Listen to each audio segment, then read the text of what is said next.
வருகின்ற ஜனவரி 23 மற்றும் 24 ஸ்ரீ ஷீரடி விஜய சாய்நாதா குருமூர்த்தி ஆலய வருஷாபிஷேகம் நடைபெறவுள்ளது. பக்த கோடிகள் அனைவரும் நிகழ்ச்சியில் கலந்து கொள்ளலாம். வேதா கார்டன், ஈஸ்வரன் கோவில் பின்புறம், மாமண்டூர் கிராமம், தென்பதி மதுராந்தகம், செங்கல்பட்டு. அனைவரும் வருக, சாய்பாபாவின் அருள் பெறுக. Rubilux paints, best quality, best value for money. உங்கள் பேர் சொல்லும் பெயிண்ட் ரூபிலக்ஸ் பெயிண்ட்ஸ். தமிழர்களின் நம்பர் 1 சாய்ஸ் தமிழ் மேட்ரிமோனி. பூஜை ரூமே இல்லாமல் ஒரு வீடு கட்டினாலும் அது தவறு கிடையாது. பூஜை ரூம் ஒரு இடத்துல தவறாக இருந்துட்டாலோ, பூஜை ரூமே இல்லாமல் இருந்துட்டாலோ அந்த வீட்டை பாதிக்காது. பூஜை ரூம் சரியாக இருந்துட்டா வாஸ்து சரியாகும் நிறைய பேர் சொல்கிறாங்க. கிடையவே கிடையாது. சிலர் ஜாதகம் பார்த்து எந்த பக்கம் தலைவாசல் இருந்தால் நல்லா இருக்கும் அப்படிங்கிறதையும் ஜாதகத்தில் சொல்கிறாங்க அப்படின்னு உண்மையாக. எந்த விதமான ப்ராப்பர்ட்டி லிக்விடேஷனாக இருந்தாலும் ஒரு கடன் தேவைப்படுது, ஒரு மணி லிக்விடிட்டி வேணும்னா கடவுளுக்கு காசு தேவையில்லை. காசு இருக்கிற இடத்துல எப்படி கடவுள் இருப்பார்? அதன் ஆன்மீகம் நேயர்களுக்கு வணக்கம். நான் உங்கள் விஜய் பிரியா. ஆன்மீகம் தொடர்பான சந்தேகங்களுக்கு நம்ம ஒவ்வொரு நாளும் தேர்வு கொடுத்துட்ருக்கோம். இந்த நிகழ்ச்சியில் நம்ம கூட யார் இணைஞ்சிருக்காங்க அப்படின்னு பார்த்தீங்கன்னா, ஆஸ்ட்ரோ வாஸ்து கன்சல்டன்ட் நரசிம்மஹரி அவர்கள் தான் நம்ம கூட இருக்கிறாங்க. அவங்கக்கிட்ட நிறைய விஷயங்கள் நம்ம கிட்ட தெரிஞ்சுக்கலாம். வணக்கம் சார். வணக்கம். எப்படி இருக்கீங்க? ரொம்ப நல்லா இருக்கேன்ப்பா சார். தொடர்ந்து நமக்காக வாஸ்து ரிலேட்டடான நிறைய தகவல்கள் கொடுத்துட்ருக்கிறீங்க. ஸோ நிறைய பேர் கமெண்ட்ஸில் கேட்குறதும் உண்டு, வாஸ்து ரிலேட்டடாக நம்ம படிக்கணும், அது ரிலேட்டடாக எங்கேயாவது கிளாஸ் வைக்க முடியுமா அப்படின்னு கேட்குறாங்க. ஸோ நீங்கள் வாஸ்துக்கான வகுப்புகள் ஏதாவது நடத்துகிறீங்களா? ஆமாம். இப்போது தை பிறந்தால் வழி பிறக்கும்னு சொல்லுவாங்க. இந்த தை பொங்கலுக்கு அப்புறமா இந்த ஜனவரி 23, 24 2 நாட்கள் வாஸ்து வகுப்பு, அது ஒரு சனி ஞாயிறாக வர்ற காரணத்தினால அந்த 2 நாள் சென்னையிலேயே மடிப்பாக்கத்தில் 2 நாள் வாஸ்து வகுப்புகள் நான் ஆரம்பிக்கிறேன். ஸோ யாரெல்லாம் இன்ட்ரெஸ்டடாக இருக்காங்களோ அவங்க என்னோடய நம்பருக்கு காண்டாக்ட் பண்ணுங்கள். உங்களுக்கு என்ன ஏதுங்கிறத சொல்கிறேன். இதில் அடிப்படையில் இருந்து உயர்நிலை வரைக்கும் இருக்கக்கூடிய வாஸ்து சூட்சமங்கள் அனைத்தும், அதுக்கப்புறம் வளமாக வாழ்கிறதுக்கு ஒரு நல்ல சூழ்நிலையை அமைச்சிக்கிறது எப்படி, எந்தெந்த மாதிரி வஸ்துக்கள் வீட்டில் பயன்படுத்தும் போது எந்தெந்த மாதிரியான விஷயங்கள் செய்யும் பொழுது நம்மளோட வாழ்க்கை இன்னும் வளம் பெறும் அப்படிங்கிற நிறைய சூட்சம ரகசியங்களும் 2வது நாள் வகுப்பில் இருக்குது. ஸோ அடிப்படையிலேருந்து அட்வான்ஸ் வரைக்கும் எல்லாமே இந்த 2 நாளில் கொடுக்கறதுக்கு நான் முயற்சி பண்ணுறேன். யாருக்கெல்லாம் படிக்கணுங்கிற ஆர்வம் இருக்கோ கான்டாக்ட் பண்ணுங்கள். நான் என்னங்கிறது உங்களுக்கு நான் சொல்கிறேன். கண்டிப்பாக சார். இதில் இன்னொரு சந்தேகம் வரும். நிறைய பேர் இந்த ஆஃப்லைன் கிளாஸ், ஆன்லைன் கிளாஸ் நிறைய பேர் கேட்பாங்க. ஸோ இப்போ நிறைய தூரத்தில் இருக்கிறவங்க வர முடியாத ஒரு சூழ்நிலை. ஸோ இதில் ஆன்லைன் கிளாஸ் இருக்கா? இப்போதைக்கு ஆன்லைன் கிளாஸ் இல்லைம்மா. நான் அது மேலே பெரிய நம்பிக்கை எனக்கு இல்லை. முதல்ல குருகுல கல்வி அப்படிங்கிறதே நம்ம வாயிலிருந்து பேசும்போது வரக்கூடிய வார்த்தைகள் மட்டுமே கிடையாது. ஃபிசிக்கலாக இப்போது ஒரு மந்திர உபாசனை நீங்கள் வாங்கணும் அப்படின்னாலும் தீட்சைன்னு சொல்லுவாங்க, ஸ்பரிச தீட்சைன்னு சொல்லுவாங்க. குருநாதர் பக்கத்தில் உட்காந்து குருநாதர் காதில் மந்திரம் சொல்லிட்டு தொடுவார். உங்களை ஸ்பரிசமாக தொட்டு அந்த மந்திரத்தை உங்களுக்குள்ளே அந்த பீஜம்னு சொல்லக்கூடிய விதையை உங்களுக்குள்ளே விதைக்கிறதா ஐதீகம் உண்டு. இன்றைக்கி நிறையா பேர் செல்ஃபோன், வாட்ஸ்அப், ஃபேஸ்புக்கிலலாம் தீட்சை கொடுக்குறாங்க. பட் எனக்கு அதில் பெரிய உடன்பாடு இல்லை. என்னை பொறுத்தளவு நேரடியாக உட்கார்ந்து நான் சொல்லக்கூடிய விஷயங்களை கேட்கும் பொழுது நான் சொல்லக்கூடிய வார்த்தைகள் மட்டும் இல்லாமல் எனக்கு என் குருநாதர் என்ன ட்ரான்ஸ்ஃபர் பண்ணாரோ அதை நேரடியாக என்னால் உங்களுக்கு அந்த நாலேஜ் அப்படிங்கிறது என்னால் ட்ரான்ஸ்ஃபர் பண்ண முடியுங்கிற நம்பிக்கையில் இருக்கேன். ஸோ ஆன்லைன் வகுப்பு பெரும்பாலும் நான் எடுக்க மாட்டேன்னே நினைக்கிறேன். அதை நேரடியாக மட்டும்தான் தேவைப்படும் போது அந்தந்த ஊர்களில் 4 பின்ன போய் 2 நாள் முகாம் மாதிரி போட்டு அங்கங்கே இருக்கிறவங்களுக்கு நான் சொல்லித்தரத்துக்கு ரெடியாக இருக்கேனே தவிர ஆன்லைன் வகுப்பு அப்படிங்கிறதுங்கிறது என்னை பொறுத்தளவுக்கு, ஆனால் அது தவறுன்னு நான் சொல்ல வரலை, எனக்கு அதில் பெரிய உடன்பாடு இல்லைங்கிறது தான். 4 பேராக இருந்தாலும் சரி, எவ்வளோ பேரால் வர முடியுமோ அவ்வளோ பேர் வந்தாலும் அவங்க அதுக்கப்புறம் இன்னொரு 4 பேர்கிட்ட ட்ரான்ஸ்ஃபர் பண்ணுவாங்க இல்லையா? அது அப்படியே இந்த நதி வாய்க்காக்கு பாய்ச்சி, வாய்க்கா வரப்புக்கு பாய்ச்சி, வரப்பு நெல் பயிருக்கு பாய்ச்சுற மாதிரி அது அப்படியே எல்லாத்துக்கும் பரவி சேருங்கிறது என்னோடது. பட் நேரடியாக சொல்லக்கூடிய விஷயங்கள்ங்கிறது நல்லாயிருக்கும். ஓகே. இந்த 2 நாள் வகுப்புங்கிறது வாஸ்து ரிலேட்டடான எல்லா விஷயங்களையும் கற்றுக்க முடியுமா? கண்டிப்பாக கற்றுக்க முடியுமா? அதாவது கற்றுக்க முடியுமான்னு கேட்டால் எனக்கு அதை பதில் சொல்ல முடியாது. ஆனால் என்னால் சொல்ல முடியும். அதோட முழுமையான இது வெறும் 25% மட்டும்தான். மிச்சம் 75% வந்து நான் சொல்லக்கூடிய விஷயங்களை ப்ராக்டிக்கலாக அவங்க போய் ஒவ்வொரு வீட்டையும், ஒவ்வொரு கடையையும், ஒவ்வொரு ஊரையும், ஒவ்வொரு கோயிலையும் அவங்க நேரடியாக போய் பார்த்து நான் சொன்ன விஷயங்களை அவங்க ராக்டிஃபை பண்ணுறாங்க இல்லையா? சார் அது சொன்னார் அன்னைக்கு, அப்படி தான் இருக்கா? வடகிழக்கு வீடு, வடகிழக்கு கார்னர் பிளாட்டில் இருக்கவங்களாம் நல்லா இருக்காங்களா? தெருக்குத்துக்கள் இப்படி தான் வேலை பார்க்குதா? வீட்டில் அறைகளில் வந்து இப்படி அமைக்கும் போது இந்த பலன் தான் இருக்கான்னு அவங்களுக்கு இருக்கிற ஆர்வத்தில் அவங்க ஆராய்ச்சி பண்ணதான். இப்போ நான் இன்றைக்கி இங்கே உட்காந்து பேசுகிறேன் அப்படின்னா, நேற்று ஒரு கிளாஸில் கற்றுக்கிட்டு இன்றைக்கி வந்து நான் பேசலை. பல குருமார்கள்லேருந்து கற்றுக்கிட்டு ஒரு 15 வருடமாக நம்ம பயணம் பண்ணி வரது இல்லையா? அப்போ இது ஒரு விதை தான், ஒரு பீஜம் தான். அந்த விதை முழுமையாக என்னால் கொடுக்க முடியும், அந்த விஷயங்களை என்னால் உங்ககிட்ட கொண்டு போய் சேர்க்க முடியும். ஆனால் நீங்கள் அதை முழுமையாக கிரகிச்சிக்கிறது அப்படிங்கிறது உங்களோட எக்ஸ்பீரியன்ஸ். நீங்கள் எல்லா இடத்தையும் பார்த்து பழகும் பொழுது தான் அது உங்களுக்குள்ளே முழுமையாக வந்து சேரும். ஆனால் நீங்கள் கேட்ட கேள்வி 2 நாளில் வாஸ்துவோட அடியிலேருந்து முடிவு வரைக்கும் என்னால் உங்களுக்கு விளக்கி சொல்ல முடியுமானா சொல்ல முடியும். கண்டிப்பாக அதை கற்றுக்கிற விஷயங்கள். ஆமாம், அதுக்கப்புறம் நீங்கள் அதை பயன்படுத்தும் பொழுது தான் அது முழுமையடையும். கண்டிப்பாக ஒரு புக்கு வாங்குற மாதிரி தான்மா. அன்றைக்கி ஒரு நாளுங்கிறது நீங்கள் கடையில் போய் ஒரு புக்கு வாங்கிட்டீங்க அப்படின்னா அதில் இருக்கிற நாலேஜ் ஃபுல்லாக உங்களுக்கு வந்து அர்த்தம் இல்லைல்ல. எத்தனை தடவை அந்த புக்கை திருப்பியும் படித்து அதை நம்ம யூஸ் பண்ணுறோமோ அப்போ தான் அன்றைக்கி நீங்கள் புக்கு வாங்குறீங்க. அதுக்கப்புறமும் நீங்கள் ஒவ்வொரு இடத்துல போய் பார்க்குறீங்க இல்லையா? அங்கே அட்டன் பண்ணுறவங்க எல்லாரும் என்கிட்ட பேசலாம். சார் நீங்கள் அன்றைக்கி அது சொன்னீங்க இல்லையா, நான் இங்கே பார்த்தேன். இல்லை சார் நீங்கள் சொன்ன மாதிரி இல்லை, அந்த ஊழல்கள் வரலாம். அப்போ நம்ம அதை அனலைஸ் பண்ணி ஏன் ரூல்ஸில் இருந்தாலும் அதுங்க மாறி நடக்குதுன்னா வேறு என்ன காரணமாக இருக்கும்? சயின்ஸ் தான், நம்ம அது எக்ஸ்பெரிமெண்ட் பண்ணி தான் மேலே கொண்டு வரும். கண்டிப்பாக. ஸோ வாஸ்து ரிலேட்டடாக எனக்கு படிக்கணும் அப்படின்னு ஆர்வம் இருக்கிறவங்க ஸோ தாராளமாக சாரை கான்டாக்ட் பண்ணி இதுக்கு ஏதாவது முன்பதிவு இருக்கா சார்? ஆமாம்மா, அட்லீஸ்ட் ஒரு 2 டேஸுக்கு முன்னாடியாவது நீங்கள் கன்ஃபார்மாக சொல்லிட்டீங்கன்னா, ஏன்னா உணவு அரேஞ்ச் பண்ணணும் இல்லையா, அதுக்காக மட்டும். ஸோ கண்டிப்பாக முன்பதிவு பண்ணிக்கோங்க. ஸோ கீழே நம்ம வந்து கான்டாக்ட் நம்பர் கொடுத்துருப்போம். ஸோ உங்களுடைய முன்பதிவை சார்கிட்ட தாராளமாக செய்துக்கலாம். ஸோ உண்மையாகவே அடுத்தது நம்ம விஷயங்கள் வந்து வாஸ்து ரிலேட்டடாக நம்ம நிறைய சந்தேகங்களுக்கு தொடர்ந்து தீர்வு கொடுத்துட்ருக்குறோம். ஸோ அந்த வகையில் வந்து பார்த்திங்கன்னா இப்போ வீடுகளில் இந்தந்த விஷயங்கள் இப்படி தான் இருக்கணும் அப்படின்னு பார்த்தாலும் சாமி வைக்கக்கூடிய பூஜை அறைக்கும் ஸோ வாஸ்து ரிலேட்டடான விதிமுறைகள் வந்து இருக்குது. ஒவ்வொருத்தரும் ஒவ்வொரு விஷயங்கள் வந்து சொல்கிறாங்க. பூஜை அறை இந்த திசையில் தான் இருக்கணும், சாமி படங்கள் இந்த திசையில் தான் மாட்டணும், விளக்கு ஏற்றும் போதும் சரி, பூஜை அறையில் நிறைய சாமி படங்கள் வந்து வைக்கக்கூடாது அப்படின்னு நிறைய வாஸ்து குழப்பங்கள் வந்து இருக்குது. சரியான பூஜை ரூம் எப்படி வடிவமைக்கிறது? கடைசியாக நீங்கள் கேட்டதுங்களா, சரியான பூஜை ரூம் எப்படி வடிவமைக்கணும் அப்படின்னு சொன்னீங்க தெரியுமா? சரியான பூஜை ரூம் வடிவமைப்பது அப்படிங்கிறது ரொம்ப மெட்டீரியலிஸ்டிக்கான விஷயங்கள் மூலிமா நம்ம அமைக்கவே முடியாது. அது ரொம்ப அழகாக இருந்தது நீங்கள் சொன்னது, சரியான பூஜை ரூம். அந்த சரியான பூஜை ரூம் அப்படிங்கிறது எங்கே அமையும் அப்படின்னா, ஒரு ஜீவராசியோட மனதில் உள்ளத்தில் உள்ள கோயிலில் அமைவது மட்டுமே சரியான பூஜை ரூம். அதுதான் முழுமையான பூஜை அறைன்னு சொல்லக்கூடியது. மனதுக்குள்ளே உள்ளுக்குள்ளே இருக்கிற இறைவனை நம்ம என்னைக்கு உள்ளம் பெருங்கோயில் ஊனுடம்பு ஆலயம், கல்லல் பிரானுக்கு வாய் கோபுர வாசல், தெளிந்தாருக்கு ஜீவன் சிவலிங்கம், கள்ள புலன் 5 காணா மணி விளக்கே, திருமூலரோட வாக்கு. அப்போ நீங்கள் சொல்கிற அந்த சரியான பூஜை ரூம் அப்படிங்கிறது வந்து மனசுக்குள்ளே தான் அமையுமே தவிர அகத்தில் தான் இருக்குமே தவிர புறத்தில் அதை வெளியே கொண்டு வரவே முடியாது. அதை நம்ம முயற்சிக்கிறோம், வெளியே கொண்டு வந்து நம்ம சரியான பூஜை ரூம் வந்து ஒரு வீட்டுக்குள்ளே ஒரு அங்கமாக கொண்டு வரணுங்கிறது நம்ம முயற்சிக்கிறோம். திருப்பியும் நான் கான்ட்ரவர்சியலாகவே பேசுகிறேன். ஒரு வீட்டுக்கு பூஜை ரூம் கண்டிப்பாக தேவையா? என்னை பொறுத்தளவுக்கு பூஜை ரூமே இல்லாமல் ஒரு வீடு கட்டினாலும் அது தவறு கிடையாது. புரியுதுங்களா? பூஜை ரூம் அப்படிங்கிறது பஞ்சபூத ஆராதனை. இப்போ வீட்டில் நான் திருப்பி என்ன சொல்கிறேன்னா, பஞ்சபூதம் அப்படிங்கிற ஒரு விஷயத்தோட சமநிலை தான் வீடு. பூஜைங்கிறது பஞ்சபூதத்தை சமநிலைப்படுத்துகிற ஒரு விஷயமே.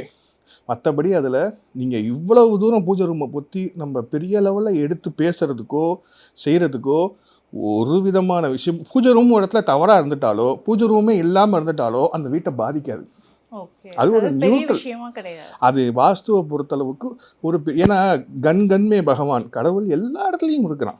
அதை ஒரு ரூம்குள்ளே போட்டு நம்ம அடைக்க வைக்கிறது அது ஒரு சடங்கு செய்கிறதுக்கோ இல்லை நம்மக்குள்ளே இருக்கிற சமநிலையை உணர்றதுக்கோ ஒரு இடமே தவிர மற்றபடி அதுக்கு அவ்வளவு பெரிய ஒரு இம்பார்ட்டன்ஸ் அப்படிங்கிறது என்னை பொறுத்தளவு கிடையாது. யார் ஒருத்தன், அதாவது மனமது செம்மையானால் மந்திரம் ஜபிக்க வேண்டாம் அப்போ மனசு யாருக்கு ஒருத்தனுக்கு செம்மையாக இருக்கோ, மனசு யார் ஒருத்தனுக்கு சுத்தமாக இருக்கோ அவனுக்கு பூஜை ரூமே தேவையில்லை.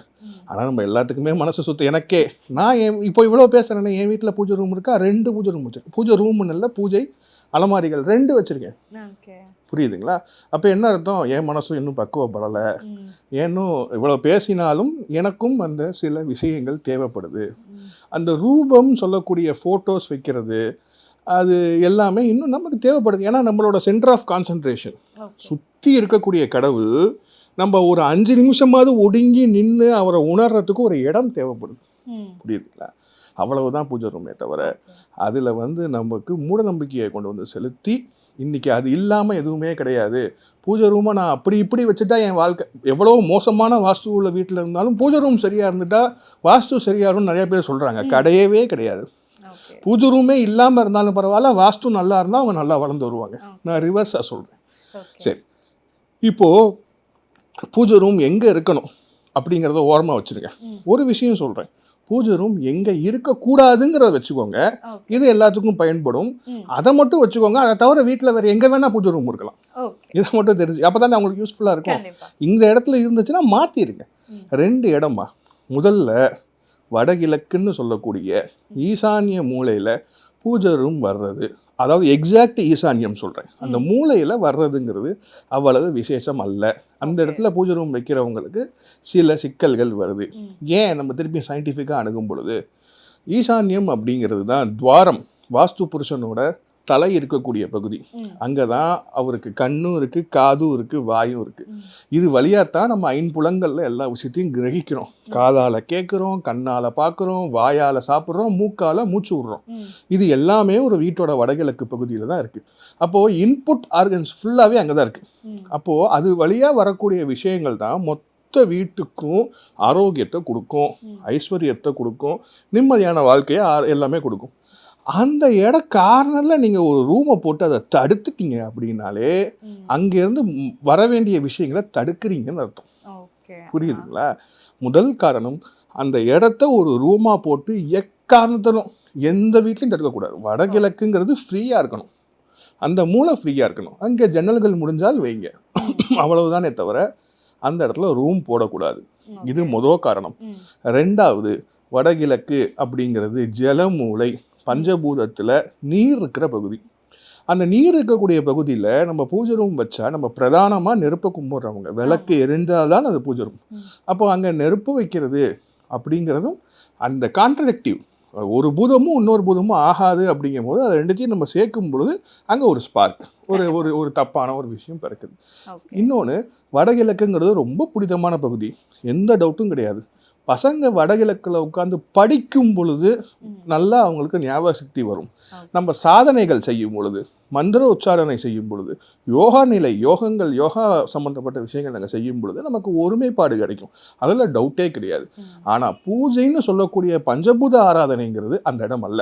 2வது, தென்மேற்குன்னு சொல்லக்கூடிய சவுத் வெஸ்ட் கார்னர். நிறையா பேர் இன்றைக்கி என்ன செய்கிறாங்கன்னா, தென்மேற்கு மூலையை குபேர மூலைன்னு பேர் மாற்றிட்டாங்க. குபேரனுக்கு மூளை அல்ல அவருக்கு, அதாவது கார்னர்ஸ் கிடையாது. குபேரன் வடக்கு மத்திய ஆட்சி செய்யக்கூடியவர்.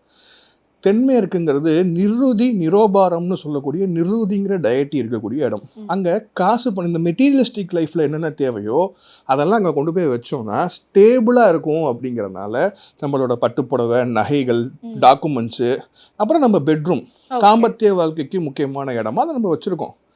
அப்போது அது அங்கே எல்லாம் இதெல்லாம் நடக்குதுங்கிறனால காசுக்கு அடுத்த தான் கடவுள் இருக்காருன்னு நம்ம நினச்சிக்கிட்டு அதை குபேர மூலன்னு சொல்லி நம்ம அங்கே சாமியை வைக்கிற பழக்கம் நடுவில் வந்துருச்சு. அது மிகப்பெரிய தவறு. கடவுளுக்கு காசு தேவையில்லை. காசு இருக்கிற இடத்துல எப்படி கடவுள் இருப்பார்? அவர் அதுக்கெல்லாம் அப்பாற்பட்டவர். எல்லாமே அவருக்கு ஒன்று தாங்கிறதுனால அது நிருதி. இப்போ இதில் நவகிரகங்களில் சொன்ன போல் ராகு ஒரு பாம்பு இருக்கக்கூடிய இடம் சவுத் வெஸ்ட் கார்னர். சொல்லப்போனால் அதுதான் உண்மையான திசை பிசாசுன்னு சொல்லக்கூடிய, நீங்கள் தஞ்சை பெரிய கோயிலில் போனீங்கன்னா அங்கே லிங்கத்தை பிரதிஷ்டை பண்ணுறதுக்கு சிரமம். ஒரு திசை பிசாசு விளக்கி விட்டுச்சு, பானத்தில் லிங்கம் உட்காரலை.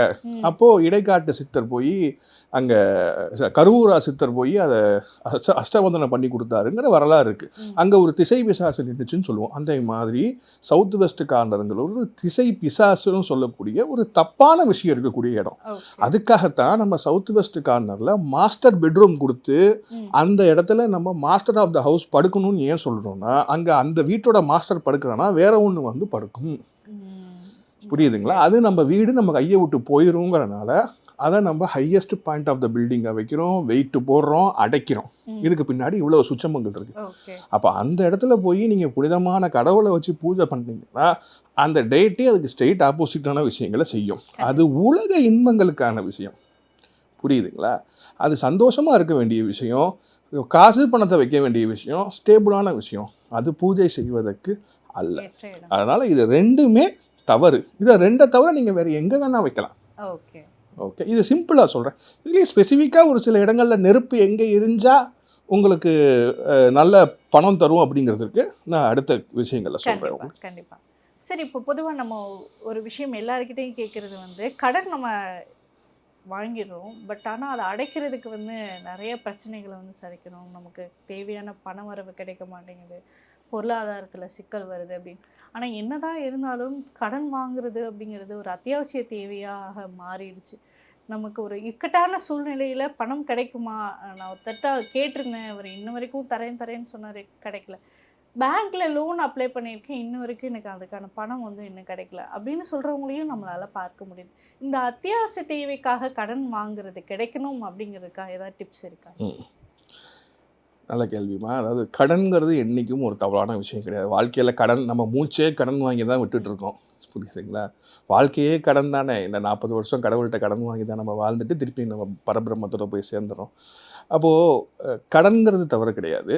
அது தேவையான கடனா தேவையில்லாத கடனா அப்படிங்கிறது மட்டும்தான்.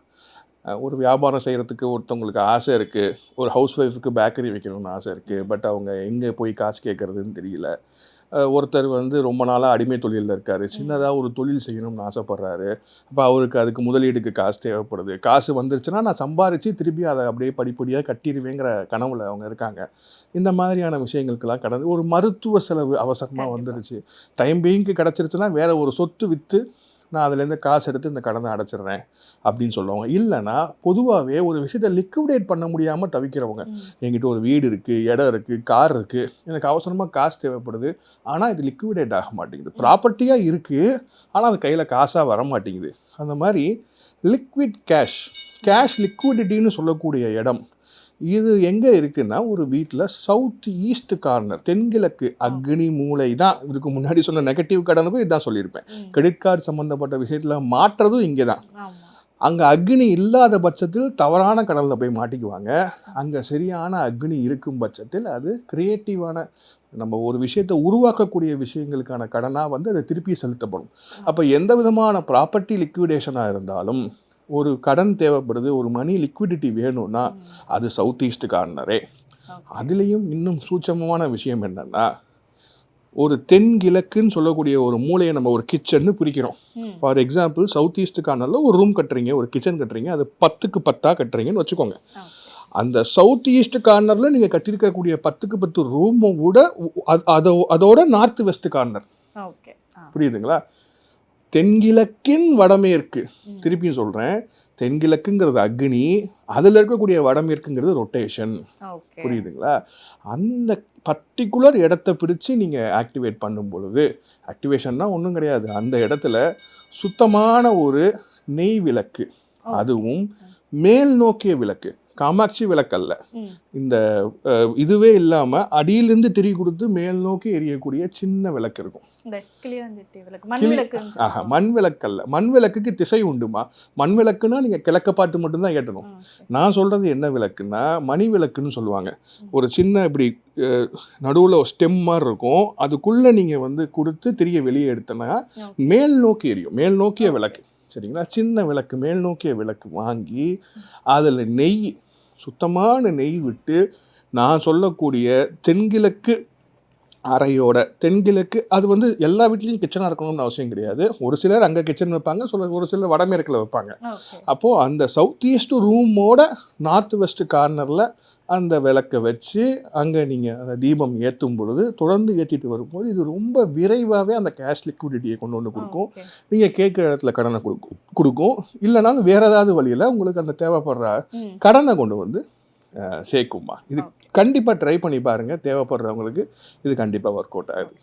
கண்டிப்பாக இந்த வீட்டினுடைய தலைவாசல் அப்படின்னு சொல்லுவாங்க, அது ரொம்ப ரொம்ப முக்கியமாக எல்லாருமே பார்க்குறது. தலைவாசல் எந்த திசையில் இருக்கணும், எந்த திசை நோக்கி இருந்தால் நல்லது, எந்த திசையில் இருக்கக்கூடாது அப்படிங்கிறது நிறைய விஷயங்கள் வந்து குழப்பத்திலேயே நிறைய பேர் இருக்கிறாங்க.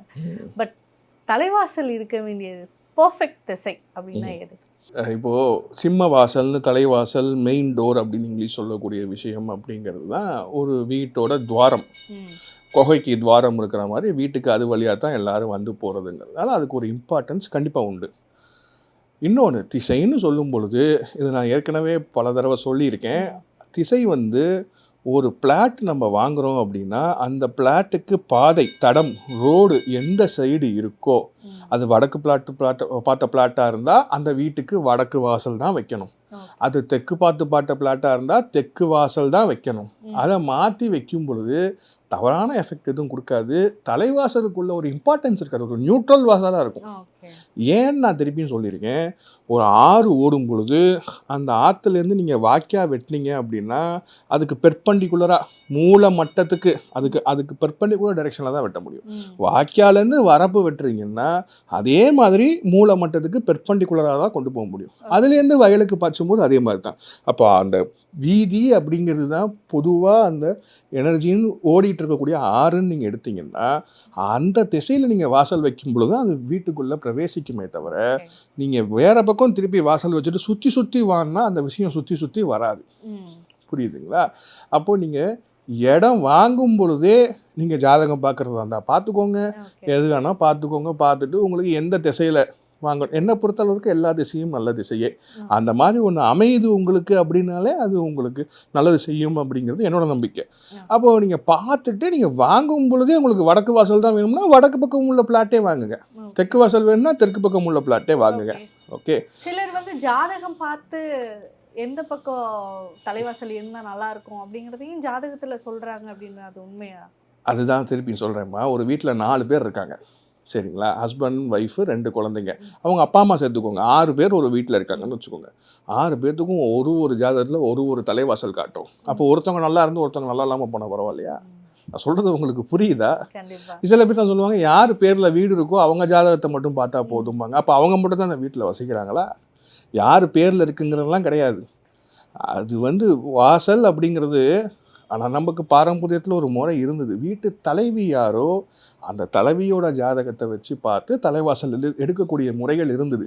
ஆனால் நம்மலாம் அதெல்லாம் கடந்து நூற்றுக்கணக்கான வருஷங்கள் தாண்டி வந்துட்டோம்ப்பா. இன்றைக்கி நம்ம அந்த விஷயத்தை எடுத்து குழப்ப வேண்டிய அவசியம் கிடையாது. அன்றைக்கி நமக்கு இருந்த கட்டுமான விஷயங்களும் சரி, நம்ம அமைச்சிக்கிட்ட விஷயங்களும் சரி இன்றைக்கி இல்லை. கிட்டத்தட்ட 75% மாறி போச்சு. 25% தான் கையில் வச்சுட்டு இருக்கோம்.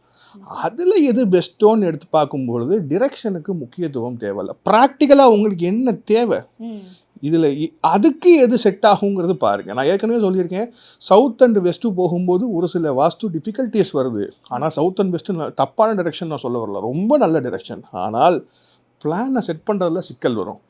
நீங்கள் சவுத் அண்ட் வெஸ்ட்டு ஒரு ஜாதகக்காரர் சொன்னான்னு வாங்கிடுவீங்க, சின்ன பிளாட்டாக வாங்கிடுவீங்க.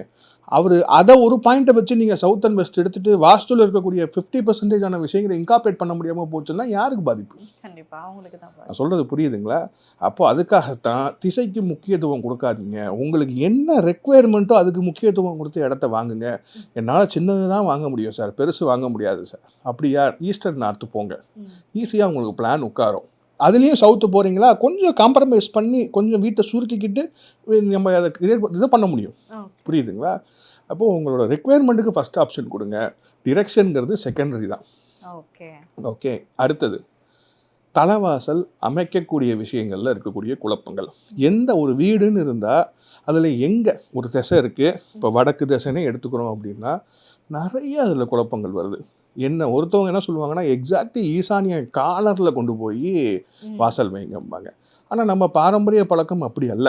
ஓகே. ஏன்னா இப்போது ஒரு திசையை எடுத்துகிட்டா 2ஆக பிரிச்சிடுறோம். வடக்கு அப்படின்னா கிழக்க ஒட்டின வடக்கு பகுதி, வடகிழக்கு கிழக்கு பூராமே உச்சம், வடமேற்கு வடக்கு பூராமே நீச்சம் அப்படின்னு நம்ம 2ஆக பிரிச்சுட்டிங்கன்னா அப்போ அதில் அவ்வளோ தூரம் எக்ஸாக்ட் வடகிழக்கு கார்னரில் கொண்டு போய் வச்சாதான் பவர் அதிகம் அப்படின்னு சில பேர் இன்றைக்கி இருக்கக்கூடியவங்க சொல்கிறாங்க. ஆனால் நம்மளோட பாரம்பரியம் அப்படி இல்லை. பெரிய பெரிய வளமையாக வாழ்ந்தவங்க வீட்டெல்லாம் எடுத்து பார்த்தா அந்த மொத்த திசை அவுட்டர் டு அவுட்டர் நம்மளோட நார்த்து சைடை பூரா 9ஆக பிரிக்கணும். பிரித்து அதில் வரக்கூடிய இப்போ இதில் ஜாதகம் பார்க்கலாம். இதில் நான் என்ன பண்ணுறேன் அப்படின்னா அவங்க ஜாதகத்தில் நடுவில் வரக்கூடிய புதன், குரு, சுக்கிரன் இது 3ம் நடுவில் இருக்கக்கூடிய, அதாவது சூர்யாய சோமாய மங்களாய புதாயச்ச குரு சுக்கிர சனி ராகவே கேதவேன்னு 9ஆக பிரிக்கிறோம். அப்போ நடுவில் வரக்கூடிய அந்த 3 இடத்துல தான் நம்ம வாசல் அமைக்கணும். இதில் அவங்க ஜாதகத்தில் எந்த கிரகம் வலுவாக இருக்குது, இல்லை அவங்க எந்த மாதிரி பேங்கிங் இண்டஸ்ட்ரியில் இருந்தாங்கன்னா புதன் வாசல், புரியுதுங்களா, பெரிய ராஜாங்க வேலை அரசு வேலைன்னா குரு வாசல், இல்லை அவங்க 2ம் கலந்த வாணிபம் பண்ணுறாங்க பிஸ்னஸ் பண்ணுறாங்கன்னா சுக்கிர வாசல், இல்லை நகைக்கடை சம்மந்தப்பட்டு டெக்ஸ்டைல் இண்டஸ்ட்ரி இருக்காங்கன்னா சுக்கிர வாசல்.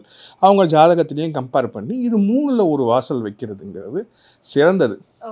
ஆனால் அதுக்காக எக்ஸாக்டாக அந்த நார்த் ஈஸ்ட் கார்னரில் வைக்கிறது தவறுன்னு சொல்ல வரல, ஆனால் அதை விட இது சிறந்ததுன்னு சொல்ல வரேன். எப்பயுமே என்னை பொறுத்தளவுக்கு கார்னர்ஸை ஓப்பன் பண்ணக்கூடாதுமா. மூளைகளில் இருக்கக்கூடியது ஒடுங்கும் சக்தி, நடுவில் பிரவேசிக்கக்கூடிய விஷயங்கள் தான் உள்ளே வரக்கூடிய. இப்போ நீங்கள் அஷ்டதிக்கு பாடகர்கள் எடுத்துக்கிட்டாலே மத்தியில் உள்ள டயட்டிஸ் எல்லாமே பார்த்தீங்க அப்படின்னா நம்ம ரொம்ப பரிச்சயமாக இருக்கும். இப்போ கிழக்கு மத்தியில் இந்திரன்னு சொல்லுவோம், இந்திர சக்தின்னு சொல்லுவோம், அந்த சூரிய சக்தின்னு எடுத்துக்கலாம். சூரிய சக்தி வீட்டுக்குள்ளே வந்து போகணும். வடக்கு மத்தியில் குபேரன், குபேரன் தான் வீட்டுக்குள்ளே வந்து போகணும்.